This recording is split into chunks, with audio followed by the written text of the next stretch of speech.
aiwa ndichida kutendai mhuri yeZimbabwe nekuda kwesapoti yese yamunotipa panapa paSaint TV. Basa richienda mberi, ndichida kutenda zvakanyanya nekuda kwakumira kwamuri kuita naMama Mugweni. Tadzoka zvakare kuno kwatati tiuya kuzovaona tinge tiri tinonzwa kuti vari kubatsirika here kubva panyaya yatakaita. Ndofunga kune vanga vasati vaona nyaya inoyi munogona kudzokera kunoona zvakare nyaya inoyi kana kucheka pafirst pinned comment, kana muri kutoona paYouTube, kana muri kuona kune mamwe platforms munogona kucheka mudescription. Chekutanga ndakutokumbirisa kuti kana muri kutoona kekutanga pano paSaint TV paYouTube channel, chisubscribe. Kusubscribe it's for free. Moisa notification bell zvakanakira kuti pese patino uploada mavideos munoziviswa. Foni yenyu ine nzira yekukuzivisai kuti aiwa pane video idzva. Zvakare handei tinofollowa our Facebook page rakanzi Saint TV. Ndokumbirisa kana musati masifollowa our Facebook page, ndakukumbira kuti handei tinofollowa our Facebook page. IG account yedu zvakare ndizvozvo, nekuTikTok account kwedu ndizvo zvimwezvo. Chitoti makadii kwese kwamuri. Zita rangu ndichinzi Uncle Saint, the only Zim Uncle Chigotwe mumba mana mama. So nhasi ndauya panapa pandauya kuzokurukura nagogo Mugweni. Tikati regai tidzoke zvakare. Itsika yedu sindofunga munozviziva kuti hatiite nyaya ichigumira padumbu, tinoita nyaya ichisvika pamagumo. So nyaya yedu iri kuratidza kuti tichiri kuendera mberi tichikurukura naMama vandinawo panapa. Mama, makadii zvenyu? Ndiri pangu Uncle Saint. Muri seiwo? Aiwa tinofara. Kwakadiwo kuAvon the West kunoko? Aiwa kutsvene. Tinotenda. Chekutanga kune vari kutanga kuonai nhasi, vangada kutanga kuziva kuti mama munonzani, muchinzi mamani, uyezve kuno kwatiri ndekupi? Ini ndoitwa Florence Chimedza. Ndiri mai Mugweni. Aiwa tinotenda. Kuno ndekupi? Kuno ndekuAvon the West, muguta reHarare. Ari muguta reHarare. Aiwa tinotenda. Tichakura hanzi kumadheudheu. Nanhasi kumadheudheu. Zvaindinetsa kuti ndakazogara pasi ndikaona kuti vara rinopera Avon dheu. Aiwa zvinofadza. Aiwa tinotenda Mwari. Alright. Toda kuti tipinde nekukasika munyaya yakatiwinza pano. Just muchidimbu, muchingogura-gura, vanoda kunatsoona zvizere vanonoona kuvhidhio ratakaita vhiki rapera. Mungada kutizivisa kuti nyaya yenyu yakamira sei? Nyaya yangu iyi ndeyekuti vana wakanzi wature dzimba dzese. Baba wakanga wafa. Baba wakafa 2018. And 18. Alright. So ndobva taenda kwaMaster. Alright. Sezvinongoitwawo. Saka chandakashama ndechekuti ndinonzi share vana. Share. Alright. Ndosheyiwa newana. Alright. Mushure meunge maenda kwaMaster. Makangonotorwa semwana. Maringe nekupa kwavaita. Kureva distribution yakatoitwa? Yakatoitwa kwaMaster ikoko. Dzokorodza ipapo posi kune vaindibvunza kuinbox vachiti distribution yakaitwa here kana kuti iri muprocess? Yakatoitwa naMaster. Alright. Roya rangu ndokubva ndaenda kuroya randagara ndinaro. Tine dzimba mbiri. Imwe iri kuGreenview, imwe inoi. Roya rangu rikati sei imimi ndimi surviving spouse, monzi vana pamberi. Apa vana vari kurehwa ngatidzokerei kuti vakura sei? Vana vakura. Tingatange kune wekutanga tichidzika tichidaro kuti vakura sei. One akazvarwa 19 wekutanga akazvarwa 77. Oh, ndo first born. ndo first Ndio born. wamaireva kuti ari ku-UK. Ari ku-UK. Mukomana. Mukomana. Alright. Kureva kuti atova kuma 48. 48 years. Alright. Kozoita wa 82 musikana. Alright. Kozoita number 3. Ndiwa 87. Alright. Kureva kuti uyu ane 36 years. Number 3. Kozoti number 4 rugotwe rwenyu ndiye wamuinaye uyu. Ehe, wozoita mumwe rugotwe ndiwe kwa 89. 89. Ndiye andinaye. Alright. Kureva kuti ane 30. Munhu wa 89 ane chi 34 ndizvo. Around 30 ndizvo 36. 36 years. Alright. Saka ndo vana manje vamuri kunzi mushare navo. Vana venyu. Vana wakura. Saka zvadaro zvakafamba sei? Saka ndobva tazonzi ndaenda kuroya. Roya rangu rikati azviti. Azviti. Kuti musheiwe nevana. Ndobva taenda kuHigh Court. Nyaya yacho yakagara isati yabuda, yakanga yanzi 2 weeks. Yazoita kunge 6 months isati yabuda judgment. Alright. Ndopa yakazobuda. Alright. Judgment. Ndopa takanzwa vachiti court dismiss. Alright. Chikumbiro chenyu chakadismiss. Roya rangu rikati mama izvi zvarwadza. Zvarwadza. Taifunga kuti tichayananiswawo kupi? High Court. Zvino vari kuti nyaya yenyu yadismisswa. Imi mogarepi?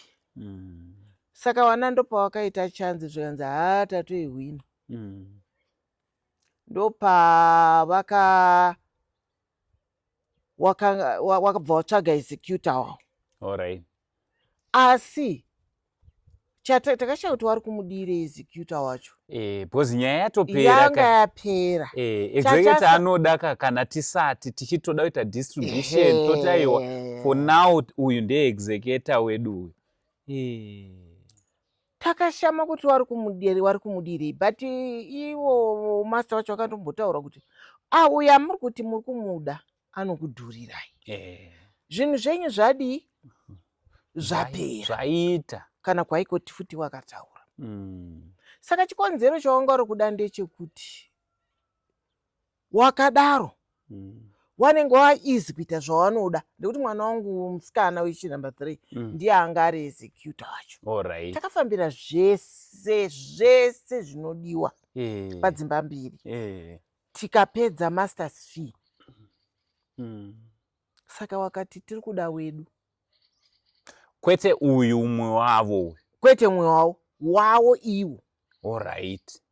Kureva kuti zvakutorinongedzera kutoti havasi kutonzwanana neuyu wavo. Aiwa wamutongosi kutomuda. Wasi kutomuda kutomuwenga. Kuti toda kutokusungisai muri 2. Kureva kuti number 3. Alright, toda kuti ava vari kunzwa vamwe vari kunzwa pekutanga. Toda kuti mupa jekesi. Vana vatiri kutaura ava vana venyu imimi here vamakazvara imimi, kana kuti vana vemunin'ina, kana kuti vamugweni vaiva nevana vavo 4 pamwe neumwe womudzimai vobva vazowanana nemi vane vana vavo, ndo vatiri kutaura nezvavo. Wana wangu wekubuda mudumbu mangu 9 months dzandakashupikira nichienda kureba ndikarwadziwa sezvinoita mamwe madzimai. Ndikatouyawo ndakabata mwana. Ndo wari kundidaro. Iye wamakati chipo chamapuwa. Chipo chandapiwa. Ndo wane zvese izvozvi. Zvamuri kutaura zvese. Zvandiri kutaura izvi. Ndo wari kundishungurudza. Ndikushaya kuti mweya iwoyo wakabvipi. All along ndachifamba zvakanaka nemhuri iyi. Unoona kuti pidigu handizivi mweya wakagara muwana iwawa.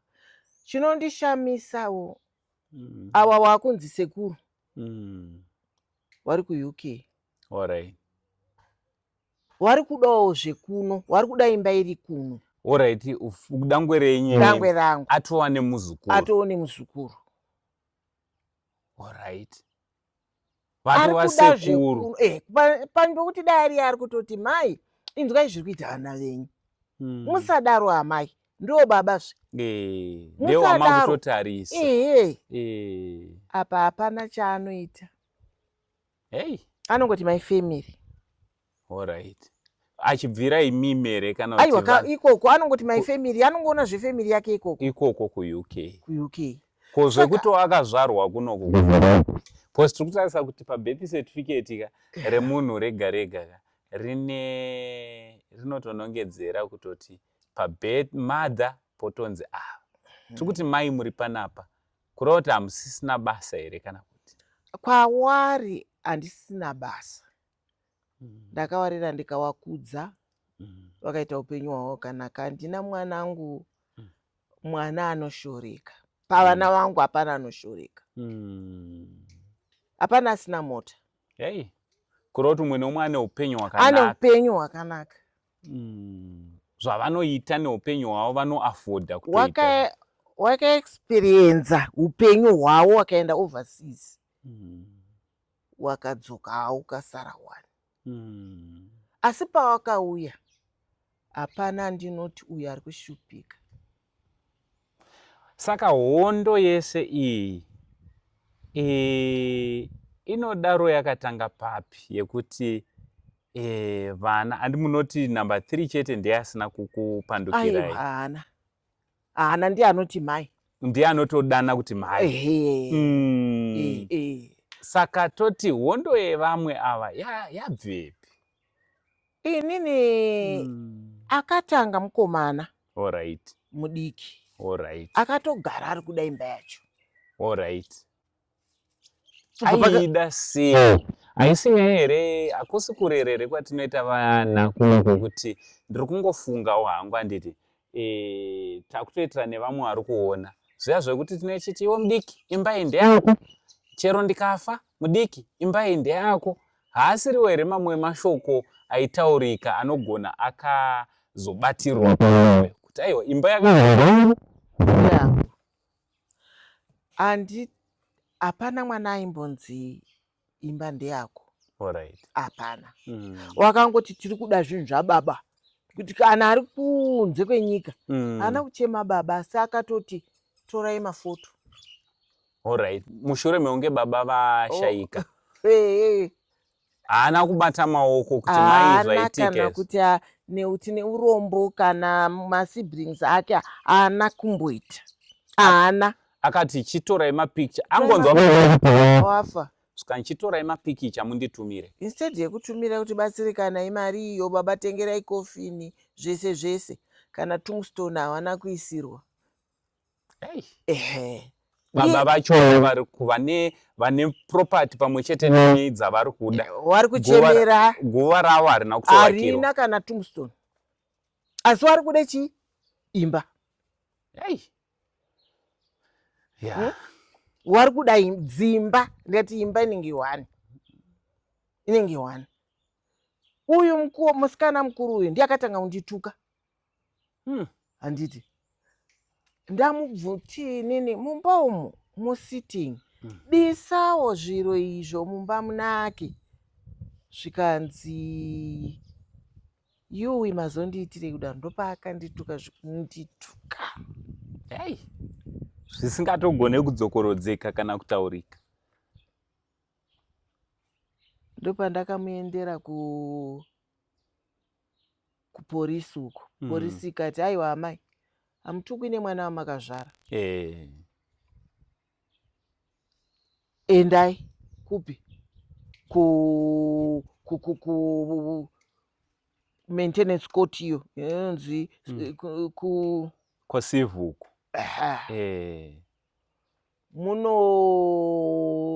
Munomupa pisoda. Ndakasvika ikoko ndikafira mapepa angu ikazopinda mukoti ikanzi tomudzinga afani kudaro muri mai. Anozviziva here kuti mai wane ngozi. Ndikati ane mwana ari pachikoro musamudzinge. Saka takumupa pisoda. Zvakamurwadza kuti mai angu kundipa pisoda. Akamboramba akaramba kuti mai angu handina kuti handina kuwatuka. Ndobva tavhura audio yatati nayo akanyara. Pakatorekodwa achituka ipapo takarekodha achindituka mukati zvinozonetsa kutaura kuti ndatukwa ndichidai. Ari kuramba akati mai angu ndinoada ndagowatukina ndakuwandowatukeni. Ndo patakauya bva atsvaka imba ndobva abuda bva aenda.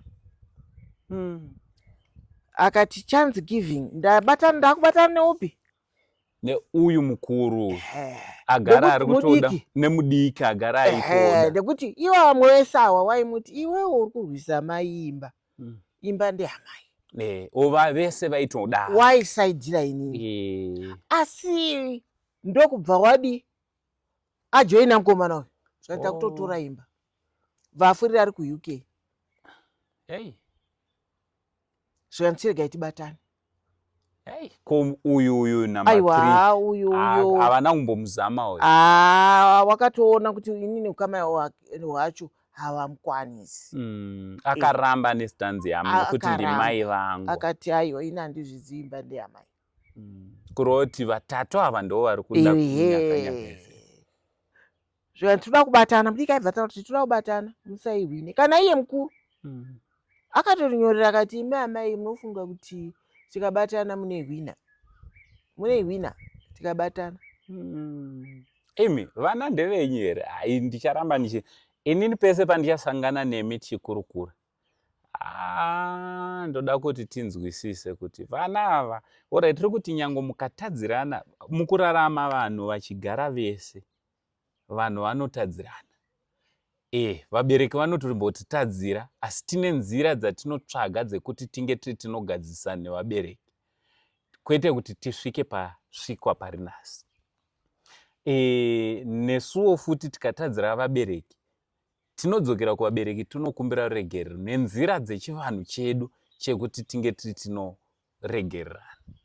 Ndosaka ndoramba kuti venyu here kana kuri kunzi kuyamwa mukaka vakatoyamwa nokurarama vachirarama nokuda kwenyu. Vana vangu vandakatoyamwisa zamu rangu. Posi tiri kuti kana mai chero vakanzi vanoroya vamwe vanoti mai vanoroya takambozodaro handiti but mubereki wako nyango zvikanzi hwaro nyango akanzi anoita zvakashata zvakaita sei mubereki anoramba ari mubereki. Vamwe vanotovharidzira uroyi wamai. Ndosaka ndiri kuramba ndichibvunza mashoko ekuti ndevenyere bosi tinoziva vanhu vane ana mai vari wese kunze uko ati vana mai vakadaro vanovafukidzira vovavharidzira vamwe vandori nana mai vekuti riripo shoko randakamboudzwa nevakuru rekuti mhengera mumba. Mai vanotopenga zvekutoti vana vese nemhuri yese ndoziva kuti mai ava but tinovafukidzira kana tiri kunzwa toti this is my lovely mother but zviri kutinetsa senyika iri kunetseka. Wana wangu chaiwo ini ndinotomboshamawo kuti vana ava vana wangu chaiwo here vari kundidayawo. Ingava mwana wane rudo nana mai wavo. Ko vana vangu zvakabva kupi vana vangu vanga vasikasiyani neni. Nyangwe ipapapa iye mudiki haadi kundishaya. Alright. Akangopinda mumba umu abvunza maidi mai vari kupi. Ndo muromo wake mai vari kupi. Saka zvinoshata papi. Nyangwe ndikanonoka kanoti mai wangu anonoka anofona mai muripi ndomutaurira. Saka nyaya iyi inozoshata papi kana zvekutoratidza kutoti ndimai mavari zvirimo. Kana iye ari iye wokundituka angasikagoni neni angose sendi angasikagoni neni taenda kumaholiday wanongoichinjana kumaholiday nini asi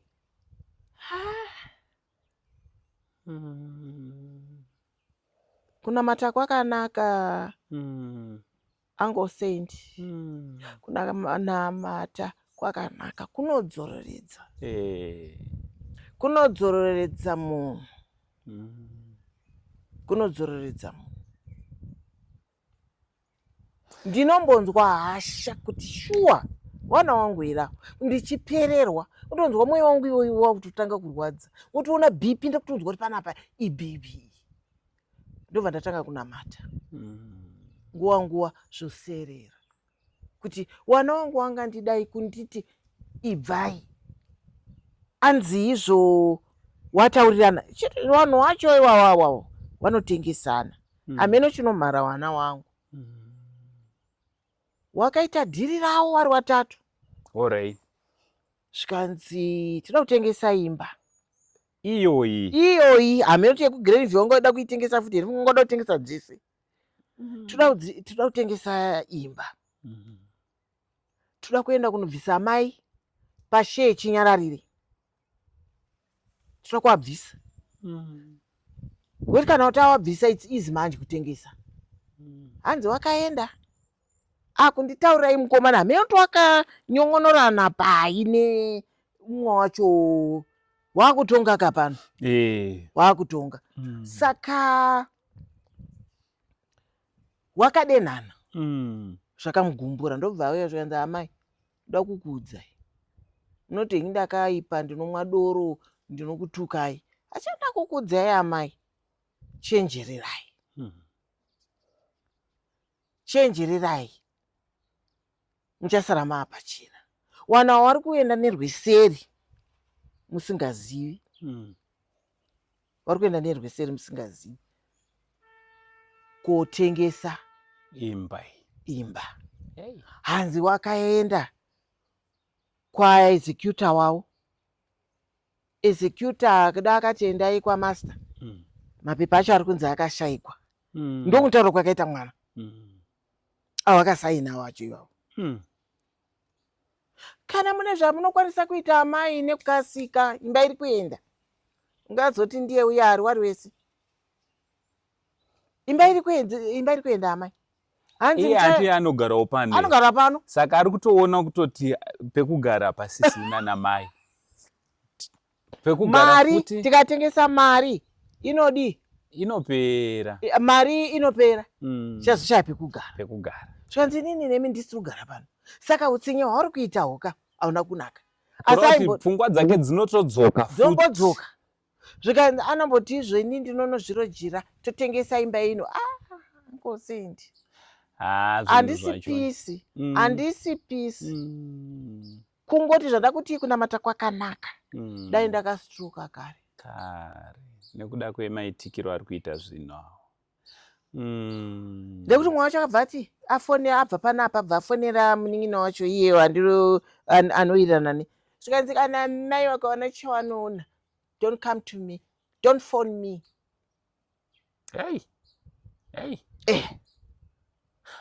Ndindakarera mwana wake kubva ari zvavo. Asi ari kuto acknowledge kuti kana mai kureva kuti unotozviziva kuti wakazvarwa ndimai. Alright. So vari paprocess yekutengesa imba. Izvezvi pari kutsvagwa nzira dzekutengesa imba. Wafurirana neuyo ari kuUK uyo. Asina kana shungu, asina kana kuti mai ndokuisiraiwo brick wall. Ndokuitirai sei paine gedhi rimwe rekuti asi ndakasacrifice kuti ndiwane gedhi, nditenge gedhi. Kana kuti une vana vanoshanda hazvimbobviri. Kana kuti wati amai takutokuisiraiwo cottage kuti munyatsoone mari. Idzo makoteji iwaya. Mudhara ari mupenyu 1 ndo yakanga ine munhu. Dzese dzimwe dzese dzadzisina chi. Mamwe marume ese awo. Anga sina wanhu. Nekuda kwekushata kwawo achinaya. Musikana ndo pakati amai mozonipa mari yangu. Inyu mbichana. Regai ndikugadzirirei iyo 3 rooms iyo. Ndigadzire iwane munhu zvese nemagetsi yanga isangana chinhu. Akagadzirisa mwana zvese nekuisa matiles. Ende denga raakunaya ranga riripo. Ndakakwatanura zvese ndikaisa marata manyowani. Marata aya ari kwaya. Ndikaisa manyowani. Imba yese. Kwese kwainaya uku ndakagadzirisa. Saka yapinda wanhu ndikati ndararama. Handiti. Ndaenda kukwanisa kuzvitengerawo mishonga. Kuendawo ndingoti ndaienda muno muhangu medu muno. Handina kuona kudochinja dhokota, handina kuona. Asi mumwoyo ndakazobatikwa neumwe dhokota akafa muCovid umu. Ndiye akatanga kundipa matablets nekuenda kumascan ndoonekwa kunzi mwoyo wangu wakakura. Kuburikidza nemapiritsi eBP neasima zvandaishandisa muno. Iye haana kutaura kuti ndizvozvo, akangoti mwoyo wenyu wakakura, chingopiwa mapiritsi asina nebasa rese kurasa mvura zvinzi kudhirena mwoyo wacho. Ndaida kutofa. Mwana ndopa akazonditora. Number 3. Kagadzira mari dzake, akatenga matiketi ake endege. Tikaenda Joburg. Hospital inodhura ndo yakandiendesa mwana wangu. Akati amai ndoda kukutsvagirai special doctor. Ndoda kukutsvagirai pahospital yakanaka. Ndakaenda yairapwa Mandera iya ndiyo yandakanorapwa. Dokta wangu muJewish akandirapa. Akandiongorora zvikanzi aiwa zvinorapika. Asi ukaregera kumwa mapiritsi zvinodzoka. Saka mapiritsi acho anodhura. Unotoona akatonzi Switzerland genetic magenetic tablets. So havana kuda kutakeya nazvo zvese izvo. Watora mari kunani kuvachipa yeyo uye akati ndiri kuda mari. Mukaona iye zvino kushata kwaita pano. Munhu wavo haana kumboti uya kuti ndione pamba paya executawo dzimba dziya. Ndiri kushaya kuti mari yacho ari kuitorere. Ndiri kuda kutaura chokwadi pamberi peZimbabwe. Mari yacho achaitorere. Havasi kutomainteinawo panapa. Aiwa, kana kuti wazive kuti pachadiwa kana kuuya. Mari iri kungoenda. Iri kungoenda. Dzimba dzangu dzandakagadzirisa. YekuGrenville yanga yabiwa ndikapedza gore nemuroja. Baba wakafa arimo. Anga sasa 4 years asingabhadhari. Chifambira ikaimba iyi hapana. Asi ndiri kushama mavari kuti hanzi imba ndedzedu. Wakatadza kufambira imba kunobvisa muroja. Muroja akavashungurudza. Achigaramo 4 years. Vakatotya. Wakatotya. Wakatoramba. Musikana iyeyu number 3. Ndianga re-executor ka. Tikaenda kuRandboard. kuRandboard wakati aiwa iyi ari kuti iye imba yangu. Asi akanzi ndipe mapepa. Anga asina mapepa. Endai kukoti. Ndopandakatsvaga roya ndikamuona roya. Tikataurirana. Ndakapedza. Tikati January. Musi wa 17 December. Ndomusi wayo akazopiwa judgment. January. Gore. Nemuzukuru wababa. Muzukuru wababa ndiye andaifamba atakatanga kusiya mubva wazotorawo hama yawo. Hama yawo mwana watete wawo ndiye akanga agara imo. Ndiye anga akuti imba ndeyangu, imba ndeyasekuru wangu.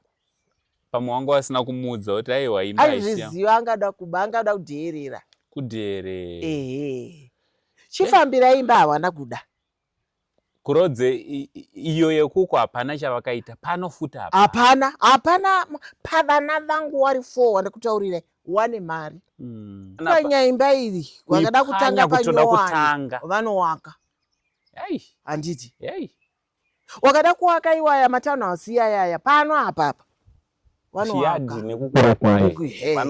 Vanozviita. Wochiti maigara yapa. Mochiona mari uku muchikorekta. vanozviita. Kana iyo mari kukorektwa wakataura kuti kunai wawo executor wakati isa hatina basa nemari tine mari dzedu komai saka ishaisano manje kuti Ishaisano. mimi hamufande kuwana ngaitoenda yes yaienda hayo inodyiwa ikoko ende zvishuwa hatisi kuiona ivo hamuna chokwadi kuti vari kutoiona havasi akataura kamukomana pana kuti tine mari dzedu isu toda kuti zvikasike tichinje titengese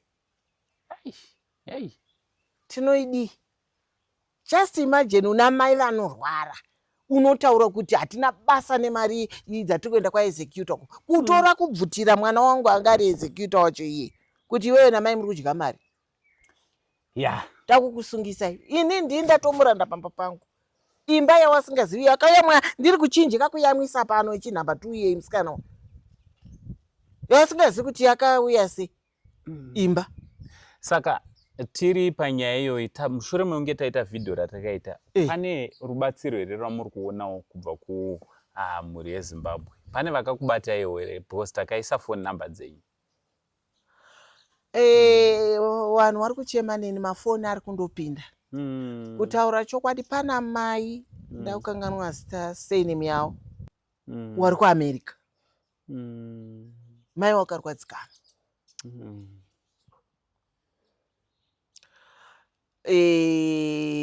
wakarwadzikana kusvika pekuguma. Ndinoatenda mai wawo wakatenga mushonga wakandipa kuzoita vamwe mai kuti kutaura mazita sometimes sorry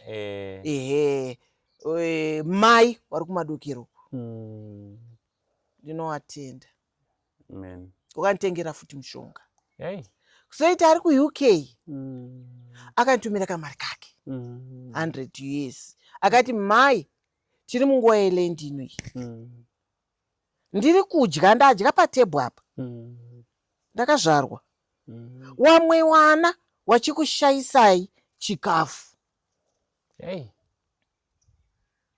wachikushayisai chikafu ini ndiri kudya nichiguta aive patebwe nemurume wake ndiri kukutumirai mari mangwana izvozvi zvindiri kuisa izvozvi aive manheru ina mutora mari mangwana kuseni zvamusina kumbobvira makaitirwa nemwana wangu ari kunze zvarisina kumboitirwa nemwana wangu ari kunze zvandisina. Kanjani munamato wamakaitira iye ivavo maiwe ndakafara ndakafara ndikanamata. Kozoita chechi yangu vakauya chichema nemi wakamira nemi mushure meunge nyai wakauya wakabata here nekuti kana tienda kuchechi hadzisi dzese dzatinotaura kakuti kumba kwangu kwakadai unochita iwa ndingafana haufani wana wangu ndaisafana kudai wana wangu ndakafonerwa kupi nehama dzangu kupi nekupi mafoni aibva kuUK UK jawi Australia iyo yaive nemwana wangu jawi wari kuAmerica kwaita unga wari padhuze dhuze ndakabatsirwa iyezvi kune vamwe vana wari kuUK wakabatana wakati amai tichagona patinogona kuti timire nemi mai makuti aunge musina kubereka asi tiripo vana wenyu tarwadziwa wariyo wana asi vekubereka varipo vari kutoti tsvatu vari kutoti tsvatu dai zvatoramba zvakadaro kurova kuti mhuri yeZimbabwe ava vanhu veseindi ava TV vane rudo aiwa vane rudo ndakaona rudo rwevana wedu wemuZimbabwe wari kunze wari kunze zvekutoti iye wacho ari kuBritain wacho avana kuna mwana wakanga wajamuka ai hamene kuti zvazvo zvakamirawo sei ikokoko vataura kuti aiwa ka isusu tinotonga kuno tinotomubvisa nekuti haana chaari kuita kuno totomudzorera kumba bheki haana chaari kuita kana asikazivi mubereki. Isu takauya zuro rino taane dzimba dzinotyisa uko. Iwe uda kutotorera unototorera mai instead yekuti dai ari kutovabvisa mai wotowaendesa kumwe kwakanaka. Vana vevamwe vari kuridzirwa mabhosvo, vana mai vamwe vari kuridzirwa mabhosvo newana ndakuvakirai imba iyi nemota. Asi wenyu ari mudzoto wenyu muri kuridzirwa bhosvo rekudzingwa pano. Didhatsani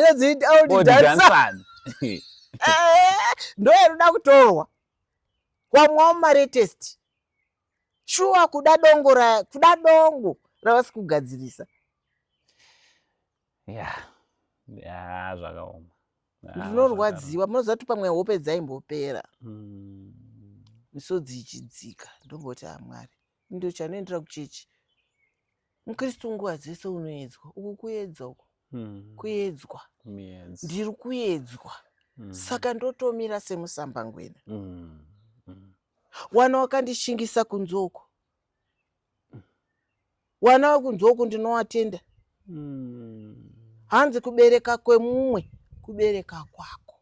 Amen. Ndakafonerwa nevana vadiki kune wana wangu, wamwe waitochema. Minamato yakaitwa over the phone. Amen. Pano pakaitwa minamato. Amen. Denga rakanzwa. Minduro yacho ndo iri kunonoka. Asi muri kunzwa mamuri kuti minduro iri kuuya. Iri kuuya. Amen. Ndinokutendai Uncle Sandy. Ndinokutendai. Andamboziva kuti vanhu vanoona channel yenyu kudaro. Ameno kuti comment yakasvika kana 50,000 yakatosvika. Kutodarika. Vanhu vachiona. Vanhu vakarwadziwa. Nanhasi vanhu vachiri kutofona. Vari kutofona. Uncle Sandy. Nekuda kwevana wangu. Aiwa, tinotenda tichida kuti kuna kumhuri yeZimbabwe Mwari wekudenga vakuitire zvakanaka. Patinouya nenyaya kazhinji hatipo pakuda kunyadzisana, hatipo pakuda kurwa kana kurwisanisa. Tiripo pakuda kutsvaga nzira dzekunge tiri tinobetsera nehama dzedu dzine dzawirwa netambudziko. Saka patiri kunzwa matestimony ekuti aiwa makavabata, takukurudzirawo newewo kwauri ikoko kana wanga usati wavabata. Namba dzavo ndo dziri mwedzo dziri pascreen. Munokwanisa kuvabata, vane nzira dzekuvabatsira nadzo, movabata zvakare. Tiwane nzira dzekunge tiri tinobatsirana namama. Mwari wekudenga vachitiitira zvakanaka.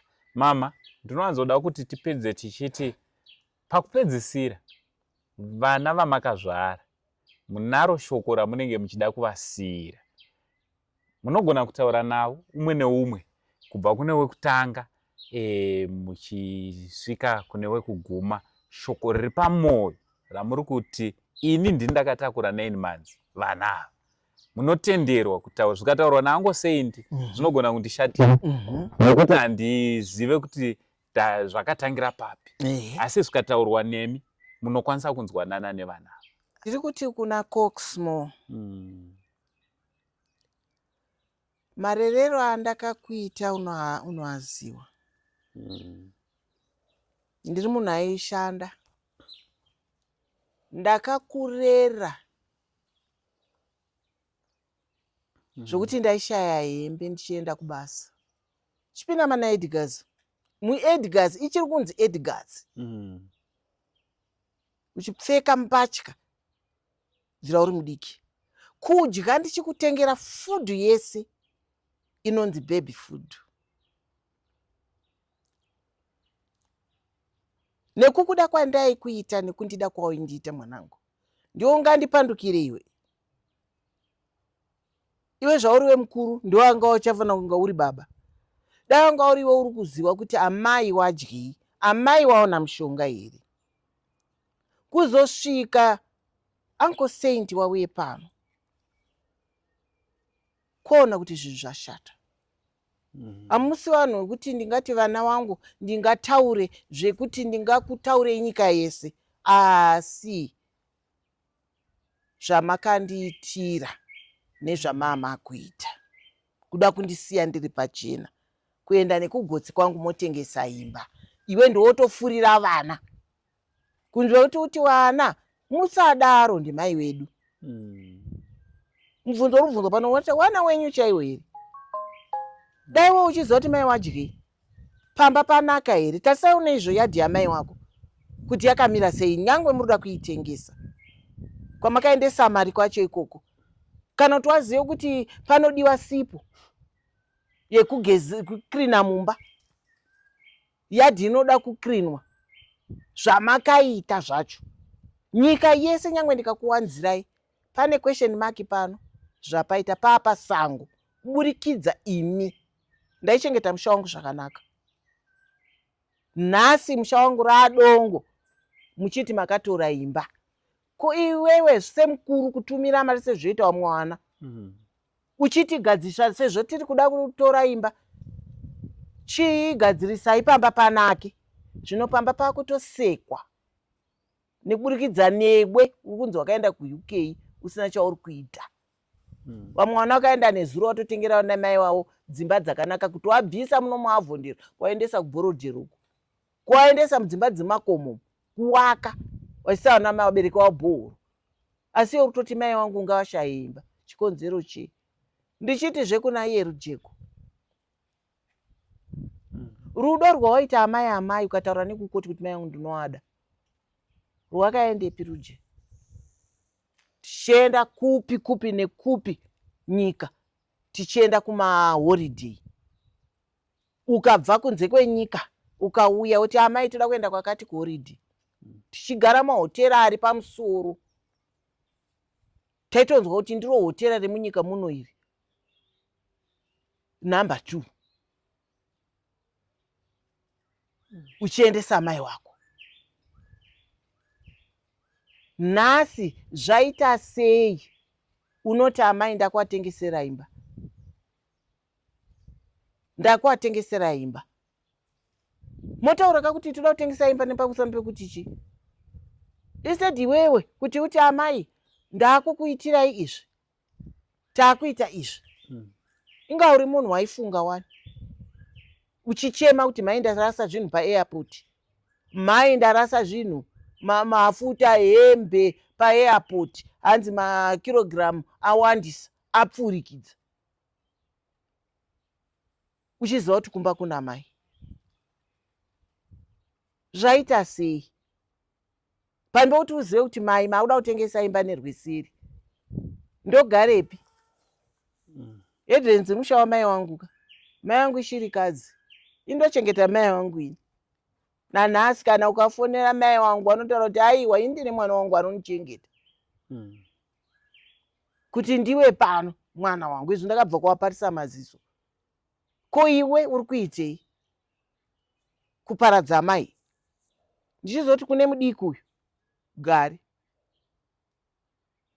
unofurirwa nevanhu vakuru avo kuti yaitiite uchingojoina zvese kungoti ngatibatane kuparadza mai wenyu.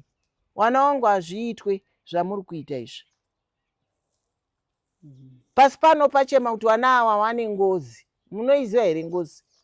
Imwe inototanga kutomera muri wapenyu kudaro, ndiri mupenyu inini mai venyu, inototanga kuuya ndiri mupenyu. Ngarwe rwakaimba kuti ngozi yamai hairipiki, maiti munonyepa, vanonyepa. Bhaibheri vanotikudza baba namai wako. Ko ini kundikudza kwacho ndekupi? Mofunga mukaitengesai munowanei? Munowanei? Chamuri kundisvotesera semubereki chii? Ndakakuisai pasi pano kuti muwe zvamuri izvozvo izvo. Ndini murowe dundundu kuti muri mahigh class, muri zvamuri izvozvo. Ndakakuchengetai wanangu. Mumwe nemumwe pawana wangu wane dzimota, kwete dzeumashureba, dzemberi. Handiti zvakabva kuneni, nhasi maakundirasa kumarara segejo kuti rarima rosiyiwa raraswa uko. Ndozvamakundiita kudaro. Mwari akukomborerei wanangu, kwese kwamuri. Mwari akukomborerei. Handimbokushuvirei zvakaipa, asi noti Mwari akukomborerei. Ndokusiyirai mumaoko aMwari. Mwari ndo ane mhinduro, ndiwo wane shamu. Kusvika kukupabhurishai kudaro, nyika yese iri kuchema nini. Kona to kona yenyika iri kuchema nini, kunga ndisina kubereka. Nhasi ndoshupika kuda kwenyu. Monopa vanhu mari, mari yandakashupikira kutadza kuti ndiite chakanaka kuti ndiuye kuno. Mune sendi riri pano here nhai wanangu? Kana pane ane sendi auya ataure kuti izvoni ndiri kutengesa imba nekuti ndine changu chiri ipapo. Kana kuGrenville kwacho muda kutengesa imba muta kuti ndine chinhu changu chiripo, motaura. Kana pane ane chidhina chake otaura kuti ndakabatsira kuwaka. Izvairi yakangodaro, yakasiyiwa kare naSmith, yakangodaro nanhasi. Yakangodaro, imba iri kugara mai, maakubva mauda kundiparadza. Chikonzero chei? Mhinduro ina Mwari wanangu. Ndoda kuzokuudzai, ndiri kuti Mwari akukomborerei. Hondo dzamuri kundirwisa ina handigoni kukudzorera. Ndiri kuzvisa maoko maMwari. Ruzhinji rweZimbabwe, vana vakabuda muno vachienda kunze, ndiyo Zimbabwe yacho. Waona kuipa kwenyu vana wangu. Ndochechemwa nevana vasiri wangu, asi mimi vana wangu motadza kuziva kuti kuna mai. Ndobvunzwa kunzi madyei, ndodhonetwa chikafu, mishonga, asi ndine zvinhu zvangu zvakakwana. Mondiparadza. Wanangu, kwamuri kwese Mwari anazokukomborerai nezvamuri kuita. Noti naivo mashoko ndiri kuzvisiyira kuruzhinji rweZimbabwe. Aiwa, ndatenda mukoma. Mangovinzwira kana tiri vana tinofanira kuzombodzoka back to our senses, todzokerera padrawing board tononzofunga zvakare kuti chii chinodaro chiri kutora nzvimbo. Aiwa, regai tikusiye pari zvino. Mazviita zvenyu nekugara nesu pasi gogo mugweni. Tinotenda hangu Saint. Ndinotenda nekudzoka kwamaita muchindiona kuti zvaapapi. Mwari anazokukomborerai mabasa enyu. Tinogamuchira. Aiwa, ndaona kuti vanhu vanokudai Uncle Saint. Dai vanga vasingakudei zvamuri kuita, basa ramuri kuita, vanhu vari kurifarira. Dai vanga vasikarifariri, dai vanga vasikaiti follow up. Ndizvozvo. Tinotenda, ndichida kutenda mhuri yeZimbabwe nekuda kwerudo rwamunongotiratidza pano paSaint TV. Mwari wekudenga, Mwari wenyasha zhinji, vakuitire zvakanaka umwe noumwe kumhuri dzavo, kudzimba dzavo, mabasa. Muruoko rwaMwari ruonekwe ruchiita mabasa makuru kwamuri. Zita rangu ndinonzi Uncle Saint. Vanoda kubatana namama, namba dzavo ndo dzanga chingomhanya dziri pascreen. Varipo vanoda kuvaona, munovabata pafone number zvakare. For now tichiti it's much love and God bless you all.